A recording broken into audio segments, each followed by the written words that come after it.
Hello दोस्तों, पिछले video हम देखे थे कि जब हम वैद्युत चीज़ें समझने का प्रयास करेंगे। जैसे पिछली वीडियो हम पढ़े थे वैद्युत विद्युत आघूर्ण को जब हम किसी बाह्य क्षेत्र में लेके जाते हैं तो उसमें कितना ज़्यादा आघूर्ण उत्पन्न होता है ना, कितना वो घूर्णन करता है, ठीक, या कितना बल लग रहा है उस पर।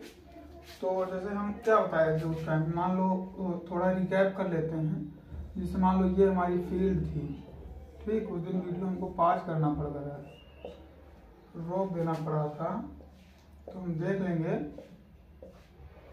जैसे मान लो ये हमारी फील्ड थी और ये मान लो हमारा वो था, क्या कहते हैं, वैद्युत विद्युत था, ठीक। यहाँ पर हम माइनस क्यू रखे थे, ऐसे ही तो रखे थे। यहाँ पर क्या रखे थे, प्लस क्यू रखे थे। और यहाँ पर इसको क्या किए थे, पिंच किए थे, हिंज किए थे। यहाँ पर क्या किए थे, फिक्स किए थे। अब यहाँ पर फिक्स्ड करने का मतलब ये हो गया, ये चीज इसके अबाउट रोटेट करेगा, चाहे इधर रोटेट करे इधर रोटेट करे, वो तो फील्ड पर निर्भर करे, ठीक।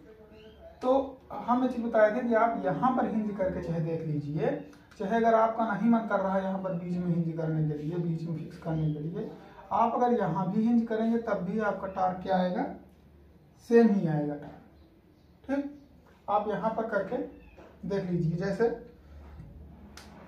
जैसे मान लो हम यहाँ पर हिंज करते हैं, इसकी टोटल दूरी कितना बताए थे हम, 2a बताए थे। और हम यहाँ पर कितना लग रहा है आपका, ये फोर्स लाइन है, यहाँ पर फोर्स लग रहा है आपका। अब भाई यहाँ पर हम हिंज कर दिए हैं, ये फोर्स इस तरफ लग रहा था आपका, ठीक। यहाँ पर हम हिंज कर दिए हैं, जैसे कोई खूंटी है, ऐसे ऐसे है मान लो ये। अब यहाँ पर हम क्या कर दिए, इसको कोई मतलब ऐसे वो ले करके पिंच ले करके इसको गाड़ दिए हैं, ठीक। बट ये ऐसे मूव करने के लिए फ्री है, लेकिन यहाँ से ये छूट नहीं सकता है। जो फोर्स ये ऐसे लग रहा है, इस तरफ लग रहा है इसका, इस फोर्स का कोई मतलब निकलेगा। ये फोर्स है जितना ज़्यादा हम लगा देंगे, लेकिन उससे इसमें टार्क उत्पन्न नहीं होगा, क्योंकि हम यहाँ पर इसको हिंज कर दिए हैं। जैसे हम यहाँ पर जब हिंज किए थे, इसको यहाँ पर फिक्स किए थे, तो यहाँ से जितना भी फोर्स लग रहा था उसका कोई मतलब नहीं, चाहे इस तरफ लग रहा हो चाहे इस तरफ लग रहा हो। जहाँ पर हम हिंज कर दिए वहाँ से फोर्स, चूंकि यहाँ से हमारा क्या कंसीडर होता था, यहाँ से हमारा आर कंसीडर होगा। जहाँ पर ये हिंज रहेगा, यहाँ पर ये फिक्स रहेगा, यहाँ पर हमारा आर कंसीडर होगा। और आर की दिशा कैसी होगी, मान लो ये आपका आर है, ठीक, ये आर की आपकी दिशा हुई।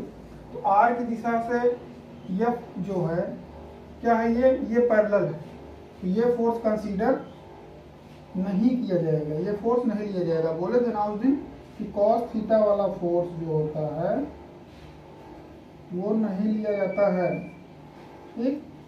इसीलिए यहाँ से कोई फोर्स लगाएंगे तो हमारा टार्क उत्पन्न ही नहीं होगा, ठीक है। ये चीज हम नहीं लेंगे, सिर्फ कौन सा फोर्स हम कंसीडर करेंगे, ये वाला फोर्स कंसीडर करेंगे, ठीक। अच्छा चलो बताओ, मान लो ये थीटा एंगल पर है, कौन से एंगल पर है, मान लो कौन से एंगल पर है, ये थीटा एंगल पर, ठीक।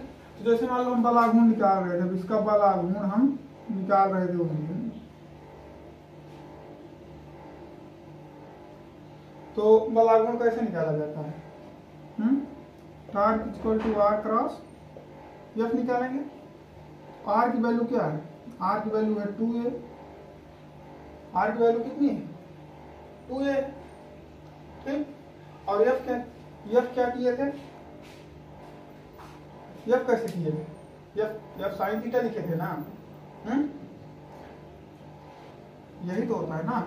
और इसे जैसे इस वैल्यू को हम क्या लिख सकते हैं, इस वैल्यू क्या लिख सकते हैं, R into F sine theta लिख सकते हैं। अगर क्रॉस हम हटा रहे हैं तो यह लिख सकते हैं, यह लिख सकते हैं। अब आर की वैल्यू क्या थी, हम चाहे यहाँ पर साइन थीटा आप लिख लीजिए, चाहे जैसे कर दिए, आंसर आपका सेम आएगा। मैथमेटिक्स अगर आपकी क्लियर है तो आंसर सेम आएगा। जैसे अब आर क्रॉस एफ है तो इसको क्या लिख सकते हैं, ए क्रॉस बी के नियम से, आर इंटू साइन थीटा, मतलब एफ साइन थीटा। आर का मान क्या है यहाँ पर आर का मान क्या है, यहाँ पर आर का मान 2a है ना, यहाँ पर हिंज है और फोर्स कहाँ पर लग रहा है, यहाँ पर फोर्स लग रहा है, ये फोर्स लग रहा है, फोर्स लाइन आपकी ये है, ये ध्यान दीजिएगा, फोर्स लाइन ये है और आर क्या है, ये है, आर की दिशा क्या है आपकी, ये है, यहाँ से आपका परपेंडिकुलर जो डिस्टेंस होगा ये आपका आर होता है, यही बोले थे ना, लंबवत दूरी होनी चाहिए आपकी। ठीक, लंबवत दूरी कितनी है, 2a है। तो यहाँ पर 2a जैसे ले लिए हम, और f क्या है आपका, यहाँ पर लिख देंगे 2a, और f का मान क्या लिखेंगे हम, f साइन थीटा, और इसको लिख सकते हैं 2a इंटू एफ की जगह क्या लिख सकते हैं, ये हमारा फोर्स क्या था, q इंटू ई था, यहाँ पर क्या लिख देंगे, q इंटू ई लिख देंगे। ठीक, अब 2, हाँ सॉरी, और साइन थीटा भी है यहाँ पर ना, साइन थीटा भी है, तो 2 इंटू क्यू, ये क्या है हमारा, ये p के इक्वल है ना, तो हमारा वैद्युत ध्रुव होता है वो p होता है, तो इसको हम क्या लिख देंगे, p इंटू ई साइन थीटा या p क्रॉस, ठीक, साइन थीटा हटा करके यहाँ प्राप्त कर देंगे फार्मूले से। ये आपका निकल के आया टार,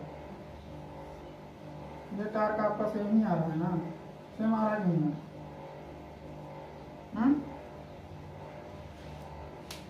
टार सेम आ रहा है ना।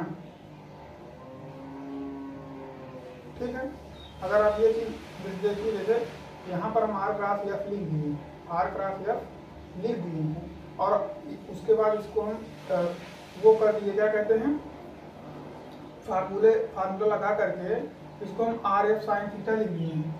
ठीक, तो यहाँ पर जो दूरी हम लिख रहे हैं, यहाँ पर जो हम दूरी लिख रहे हैं वो ऑलरेडी परपेंडिकुलर डिस्टेंस ही शो करेगी। जैसे आर लिख रहे हैं, उसके बाद एफ साइन थीटा यहाँ पर इंक्लूड है, तो ये ऑलरेडी परपेंडिकुलर डिस्टेंस ही ले रहा है। ठीक, समझ रहे हैं समझ रहे हैं, ठीक है, ये तरीका है, आप यहाँ से भी लगा सकते हैं। फिलहाल जो पिछला तरीका बताए थे वो परफेक्ट तरीका था। ठीक, ये समझाने का हम प्रयास ये कर रहे थे कि आप हिंदी कहीं पर भी कीजिएगा आपका आंसर सेम आएगा। ठीक, और बहुत से तरीके होते हैं, जैसे एक ये होता है कि आपका जो टॉर्क होता है, ये भी फार्मूला होता है R F into R perpendicular, तो यहाँ पर डायरेक्ट एफ का मान लिखिए, आप एफ का मान लिख दीजिए क्यू ई, और फिर कुछ मत सोचिए, सिर्फ आर परपेंडिकुलर लिख दीजिए बस। आर ये क्या हो गया आपका, ये है आपका 2a cos थीटा, ये फार कर रहा थीटा इसमें ना, तो ये लाइन कितनी हो गई, 2a cos थीटा हो गई, और ये कितनी हो गई, 2a sin थीटा हो गई। तो बस यहाँ पर perpendicular distance 2a sin theta लिख दीजिए, और ये फिर से आपका सेम आ जाएगा p q 2a q into 2a p हो गया, और ये जगह p sin। ठीक, आंसर सेम है, समझ रहे हैं तुम, ठीक है, चलिए ठीक है, ये समझ गया। पिछले वीडियो में जो बताया तो वो समझना, हम ये समझाने का प्रयास कर रहे थे यार कि आप हिंज चाहे जहाँ से करिए, लेकिन आपका आंसर कैसा आएगा, सेम आएगा वैद्युत ध्रुव के केस में। ठीक, क्योंकि फोर्स तो इलेक्ट्रिक फील्ड उतना ही लगा रही है ना उस पर, उतना ही घुमाएगी, चाहे आप जैसे कीजिएगा। तो मान लो जैसे हम अभी क्या पढ़ेंगे, अभी हम पढ़ेंगे, उसके बाद पढ़ेंगे जो हमारा आवेश होता है। ठीक है, जैसे हम आवेश अभी तक पढ़े थे, तो आवेश हमारा जो है, आवेश का सीधे से मतलब समझिए आप कि आवेश मतलब होता है, जैसे आवेश को क्यों ले रहे थे, ठीक है, तो आवेश हमारा किस किस रूप में हो सकता है। ठीक, आवेश हमारा किसी वायर में हो सकता है, आवेश किस में हो सकता है, किसी वायर में आवेश हो सकता है। ठीक, वायर मतलब जानते हैं ना, आवेश हमारा किसी वायर में हो सकता है। ठीक, और आवेश कहाँ हो सकता है, आवेश किसी पृष्ठ पर हो सकता है, पूरा पृष्ठ है आपका ये। ठीक, ये पूरा पृष्ठ आवेशित है, जैसे मान लो पूरा पृष्ठ आपका कोई है, ये पूरा पृष्ठ आवेशित है। पृष्ठ मतलब सरफेस, जैसे ये बोर्ड, ब्लैक बोर्ड है आपका, ये व्हाइट बोर्ड है, जैसे ये पृष्ठ है, ये पूरा पृष्ठ क्या है, आवेशित है। ठीक, और ये मान लो वायर है आपका, ये वायर आवेशित है।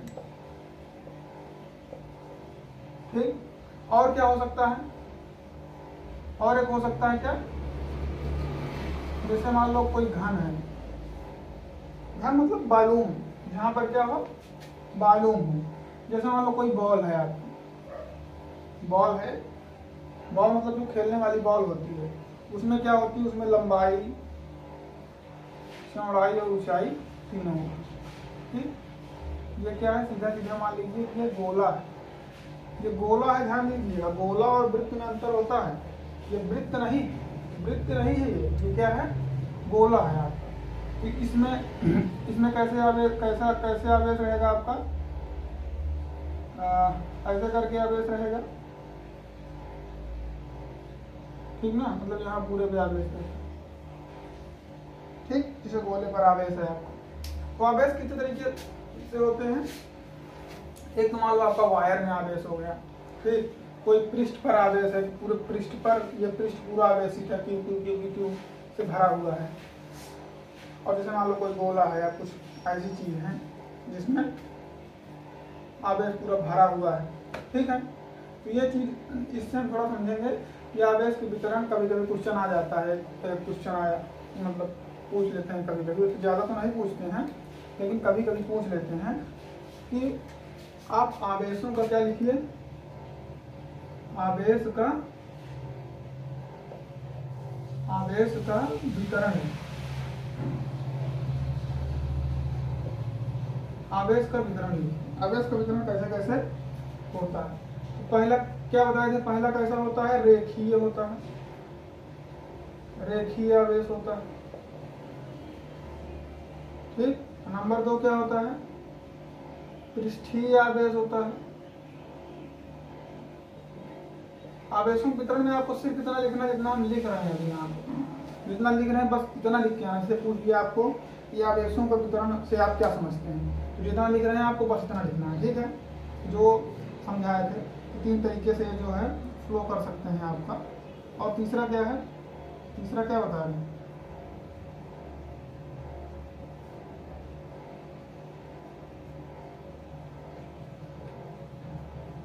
हाँ, तो इसको बोला जाता है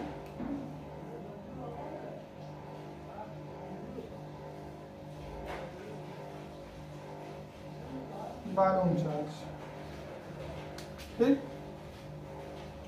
तो रेखीय चार्ज मतलब जैसे मान लीजिए कोई आपका वायर है, इस पे चार्ज है, ऐसे ये फ्लो कर रहा है या कुछ भी कर रहा है, ठीक। इस पे क्या है, वायर पे कोई आपका चार्ज है,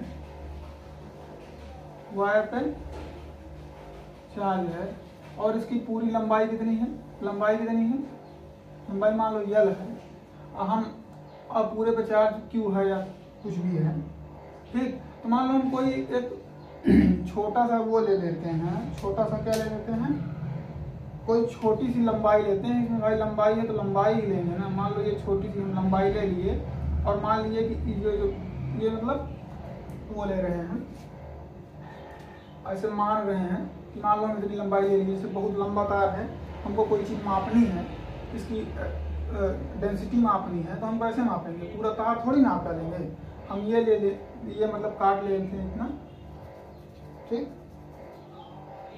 तो इसकी लंबाई हम क्या मानते हैं, इसकी लंबाई मान लो डीएल है, और यहाँ पर कितना चार्ज है, इसकी दूर हम मानेंगे टेस्ट करने के लिए। ये क्या है, ये आपका मान लो यहाँ पर डेल क्यू, ठीक। तो रेखीय आवेश घनत्व जो आपका होगा, रेखीय आवेश घनत्व जो होगा उसको किससे शो करते हैं हम,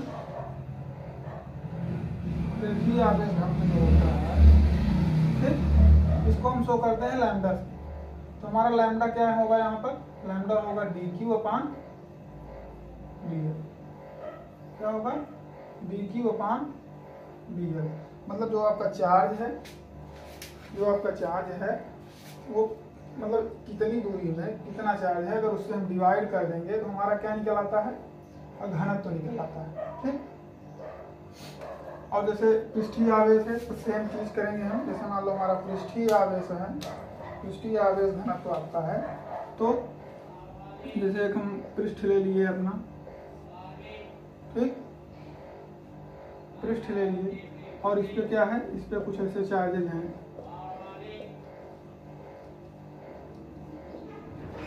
ठीक। और हम यहाँ पर मान लो छोटा सा एक मान लिए हैं, एक क्षेत्रफल माने। यहाँ पर क्या माने थे, यहाँ पर छोटी सी लंबाई माने थे, लेकिन जब क्षेत्रफल में मानेंगे तो क्या मानेंगे, छोटा सा क्षेत्रफल मानेंगे। ये चीज़ थोड़ा समझ लीजिएगा, इसलिए कि कुछ क्वेश्चन आगे आने वाले हैं जिसमें हम ऐसे अनुप्रस्थ काट का या तो क्षेत्रफल मानेंगे या अनुप्रस्थ काट का क्या मानेंगे, ये जो लंबाई है ये मानेंगे, या अनुप्रस्थ काट ऐसे वॉल्यूम मानेंगे हम। ठीक, तो उससे हम सॉल्व करेंगे। जैसे कुछ चीज़ को हमको मापना होता है, कुछ चीज़ को निकालना होता है। जैसे मान लो इतना बड़ा ब्लैक बोर्ड है, तब तो हम मान लो माप लिए, बड़े बड़े वायर्स लगे होते हैं, ठीक है, तो उनमें मापने के लिए हमको कोई छोटा सा एरिया लेना पड़ेगा ना, उसके बाद हम माप के बता देंगे नहीं भैया। जैसे आपका चावल जब रख देते हैं उसमें उकरने के लिए, क्या कहते हैं, बनने के लिए, तो क्या करते हैं आप, ऐसा तो है नहीं जितना डाले हैं 1 लाख 2 लाख चावल उसमें मान लो हैं, ठीक, पूरे चावल को आप ऐसे ऐसे करके देख रहे हैं कि पका है कि नहीं पका है। एक आध 2 चावल निकाले, अपना टेस्ट किए, हटाए, तो वही सेम काम है। छोटा सा क्षेत्रफल लिए और हम मान लिए कि ये इस क्षेत्रफल की वो क्या है, इसका क्षेत्रफल क्या है, ds है, और यहाँ पर कितना चार्ज होगा, dq चार्ज होगा। ठीक, तो यहाँ पर बताया क्या जा रहा है, पृष्ठीय आवेश घनत्व आपका क्या हो जाएगा, पृष्ठीय आवेश घनत्व आपका क्या हो जाएगा, इसको किससे प्रदर्शित करते हैं, इसको सिग्मा से प्रदर्शित करते हैं। ठीक, ये क्या होता है, ये क्या हो जाएगा आपका dq/, सॉरी इसे यही मानते हैं, डेल ही मानते हैं, डेल एस मानते हैं, अभी डेल ही मान रहे हैं, डेल एस। ये फार्मूला आपको याद रखना, बस ये फार्मूला आपको याद रखना है। इसी सेम तरीके से किसी वॉल्यूम में चार्ज, जैसे मान लो है आपका, किसी वॉल्यूम में मान लो आपका चार्ज है, ये मान लो कोई क्या है, ये मान लो कोई गोला है, क्या है, गोला है। ठीक, अब यहाँ इस पे मान लो ऐसे चार्जेस तो हैं ही मान लो, ठीक, पूरे गोले पर चार्जेस हैं।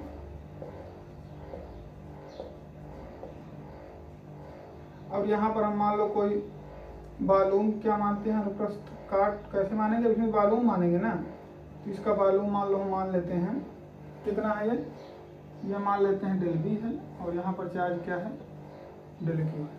ठीक, तो आपका आवेश घनत्व क्या होगा, मतलब घन आवेश घनत्व क्या होगा आपका, इसको किससे प्रदर्शित करते हैं, इसको प्रदर्शित करते हैं रो से, इसको रो बोला जाता है। ये पी बनाएंगे, ऐसे पी बनाएंगे, और ऐसे करके ऐसे थोड़ा सा टेढ़ा कर लेंगे, देख लेना आप बुक में तो होगा ये सारी चीज़ें कैसे बनती हैं, जैसे आपको ऐसे बना देना। ठीक, तो क्या हो जाएगा, ये भी हो जाएगा डेल क्यू/, बी। ठीक है, ये चीज़ ये फिगर और इतनी चीज़ जरूर डाल दीजिए। इससे आपसे पूछ लिया गया कि आवेश वितरण क्या है, तो आप इतना लिख के चले आएंगे, आपको गारंटी के साथ पूरा नंबर दिया जाएगा। ठीक, इतना ही लिख के आना है आपको। हाँ, एक चीज़ और लिखना है अभी कि जैसे मान लो ये है आपका, तो इसका मात्रक क्या होगा, इसका मात्रक क्या होगा, ये चार्ज है ना, चार्ज है, ये आपका आवेश है, तो आवेश का क्या होता है, कूलाम, और यल किस में मापा जाता है, मीटर में, कूलाम प्रति मीटर। ठीक, और इसका हम निकालेंगे मात्रक, तो क्या निकलेगा, मात्रक जरूर लिखिएगा, मात्रक जरूर लिखिएगा, सिग्मा, ये क्या लिखा हुआ है, डेल क्यू/डेल एस, तो इसका तो कूलाम ही होगा, डेल क्यू का तो कूलाम ही होगा, इसका कूलाम होगा, और ये ds जो लिखा है, ds का क्या होगा, ds का मात्रक क्या होगा, मीटर स्क्वायर। ठीक, और ये जो चार्ज है, ये जो वॉल्यूम है, इसका क्या होगा मात्रक, इसका भी मात्रक देखो, ऊपर जो चार्ज ही है, नीचे वॉल्यूम है, तो ऊपर क्या होगा, कूलाम होगा आपका बटा मीटर क्यूब, कूलाम बटा मीटर, कूलाम बटा मीटर स्क्वायर, कूलाम बटा मीटर क्यूब। ये चीज होगी, आपको इतनी चीजें लिख के आना है, ये पूछा जाता है, कभी कभी पूछ लिया जाता है यार, और सबसे बड़ी चीज जो पूछा ही जाता है, इस चीज का भी हम आगे यूज भी करेंगे। ठीक है, जैसे कोई वायर है, ठीक है, उसका दे दिया गया कि रेखीय घनत्व जो है, रेखीय आवेश घनत्व क्या है, लैम्डा है। ठीक, लंबाई कुछ है उसकी, लंबाई दे दी है। लेकिन रखिए जैसे मान लो कोई वायर है, बड़ा सा वायर है, ऐसे क्वेश्चन में आ गया, उसके क्वेश्चन में ये दे दिया गया कि उसका रेखीय आवेश घनत्व क्या है, लैम्डा है। ठीक, और उसकी कुछ लंबाई दे दी गई, और फिर आपसे पूछ लिया गया कि इस पे जो है इतने लंबाई पर, इतनी दूरी पर कितना चार्ज आ रहा है। तो इस फार्मूले से निकाल नहीं लेंगे हम। जैसे मान लो दे दिया गया कि कोई पृष्ठ है, माना कोई ऐसे क्वेश्चन आ गया, माना कोई पृष्ठ है और उस पृष्ठ का पृष्ठीय आवेश घनत्व क्या है, ये सिग्मा है। ठीक, हाँ, और फिर ये दे दिया गया कि इतने जो है आप एरिया में, इतने एरिया में, इतने पृष्ठ पर आप जो है चार्ज निकालिए। ये फार्मूला आपको वहां पता होना चाहिए ना, तभी निकाल पाएंगे। और भी इसका यूज है, आगे बताएंगे, बस ये चीज याद रखनी चाहिए, आपको समझने के लिए दिमाग में रहनी चाहिए ये चीज। ठीक है, और ये पूछ भी लेते हैं। वीडियो जहाँ सही दिख रहा हो वहां पहुंच करके इसको लिख लीजिएगा। ठीक है, अब इसके बाद हम पढ़ेंगे वैद्युत फ्लक्स। क्या पढ़ेंगे, वैद्युत फ्लक्स पढ़ेंगे। वैद्युत फ्लक्स में क्या, जैसे उस दिन हम बताए थे आपका कि जैसे मान लो यहाँ पर हम क्या पढ़ रहे हैं, वैद्युत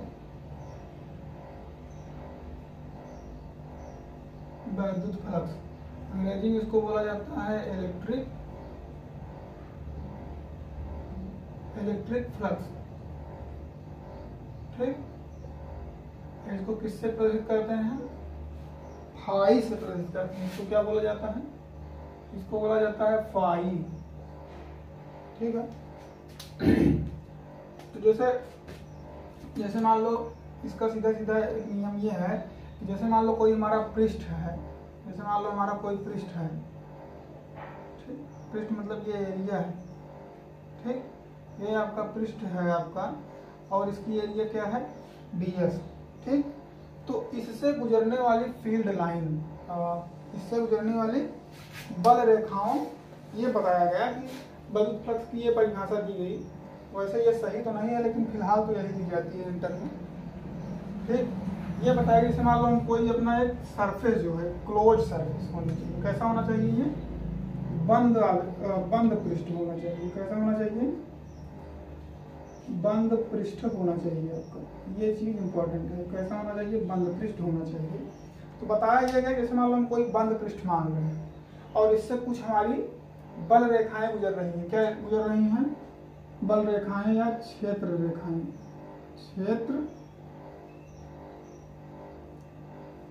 क्षेत्र रेखाएं आपकी कुछ इससे गुजर रही हैं। ठीक है, ये तो सीधी ऐसे गुजरती हैं, ऐसे मिल थोड़ी है।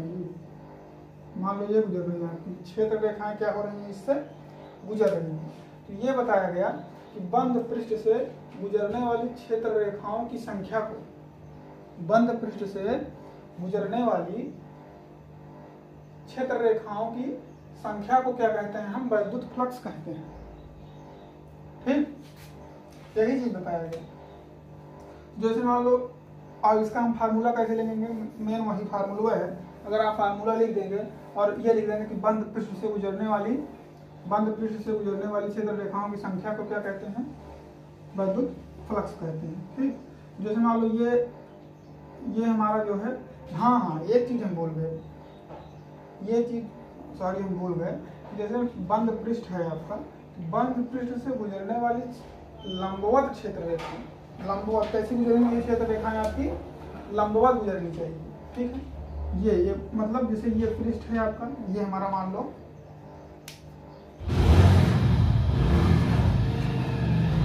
जैसे मान लो ये आपका, हमको कुछ मिल नहीं रहा था, जैसे मान लो ये पृष्ठ है। ठीक, हाँ, इससे जो क्षेत्र रेखाएं गुजरेंगी, लंबवत मतलब ऐसे सीधे गुजर रही है, ऐसे। ठीक, इसमें टिल्ड उल्ड नहीं है, ऐसे सीधा गुजरनी चाहिए क्षेत्र रेखाएं। ठीक, तो जो क्षेत्र रेखाएं ऐसे सीधे गुजर रहे हैं उनकी संख्या को क्या कहते हैं, हम वैद्युत फ्लक्स कहते हैं। ठीक है, सीधे गुजरनी चाहिए, ये चीज आप ध्यान देंगे। तो जैसे मान लो हमारा कोई ये सरफेस है, ठीक। और जैसे ये फील्ड लाइनें बल रेखाएं हमारी क्या हैं, बल रेखाएं हैं हमारी, मान लो ऐसे जा रही हैं आपकी, मान लो ऐसे भी जा रहे हैं बल रेखाएं, थोड़े एंगल पर भी जा रहे हैं, ठीक। तो जो एंगल पर हमारी बल रेखाएं गुजर रही, इसका कोई मतलब नहीं है। कैसी होनी चाहिए? फ्लक्स की परिभाषा में क्या था कि जो भी हमारी बल रेखाएं गुजरेंगी वो बल रेखाएं कैसी होनी चाहिए? बल रेखाएं होनी चाहिए लंबवत, पृष्ठ से लंबवत गुजरनी चाहिए। मान लो ये थीटा एंगल पर था, ये मान लो कि जो हमारा गुजर रहा था ये यहाँ पर क्या होगा, ये मान लो हमारा थीटा है, तो ये क्या हो जाएगा, ये हो जाएगा आपका ई cos थीटा। भाई ये ई है तो लंबवत में गुजारेंगे ना इसको यहाँ पर यन कैप बोला जाता है। यन कैप मतलब ये होता है कि आप पढ़ेंगे अगर वेक्टर तो वहाँ आपको बताया जाएगा, जैसे कोई पृष्ठ है तो पृष्ठ से सीधा लंबवत एकदम मतलब 90 डिग्री पर जो दिशा ली जाती है तो क्या बोला जाता है उसको यन कैप से मतलब हम डिनोट करते हैं। यहाँ पर फ्लक्स हम क्या लिख सकते हैं, हम फ्लक्स लिखते हैं फाई से प्रेस करते हैं ना फ्लक्स को, phi equal to E cos theta into D S, phi equal to E D S cos theta. ये है आपका फ्लक्स, वैद्युत फ्लक्स यही होता है। इसको जैसे मान लो यहाँ पर cos थीटा है तो इसको ये भी लिख सकते हैं ई डॉट डी एस भी लिख सकते हैं, ठीक है। आपका जो मन करे वो लिख दीजिएगा, ये इतना लिख दीजिएगा, बस आपको नंबर तो दे ही देंगे। ई डी एस कहाँ से लिख दिए पता है? जैसे आपका वेक्टर में पढ़े होंगे A dot B equal to क्या होता है, ए बी cos थीटा होता है, ठीक है। तो वहाँ से हम जो है ये जैसे ये कुछ वैसा ही लिखा था ना, ए बी cos थीटा, तो वहीं से हम इंटू डी एस कर दिए इसको, बस और कुछ नहीं किए हैं। ये फिगर बना होना चाहिए आपका, ठीक। और ये इतनी चीज़ें यहाँ से लेकर यहाँ तक आपकी लिखी होनी चाहिए, और आपका जो वो लिखना है इसके ऊपर इसकी परिभाषा लिखनी है, वो सिर्फ यही लिखनी है। क्या लिखनी है उसको हम लिख देते हैं यहाँ पर। परिभाषा में आपको क्या लिखना है, किसी बंद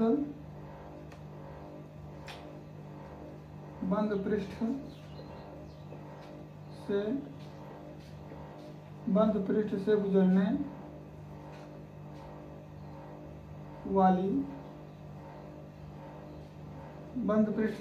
वाली वैद्युत क्षेत्र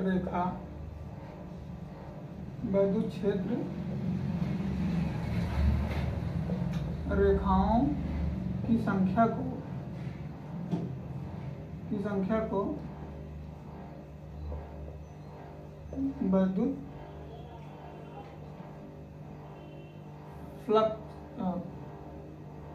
फ्लक्स कहते हैं। अरे यार अब ना लिखने ना हिंदी में होता है, फ्लक्स कहते हैं, ठीक है। और यहाँ पर एक चीज हम भूल गए, पृष्ठ से गुजरने वाली लंबवत, कैसी लंबवत होनी चाहिए।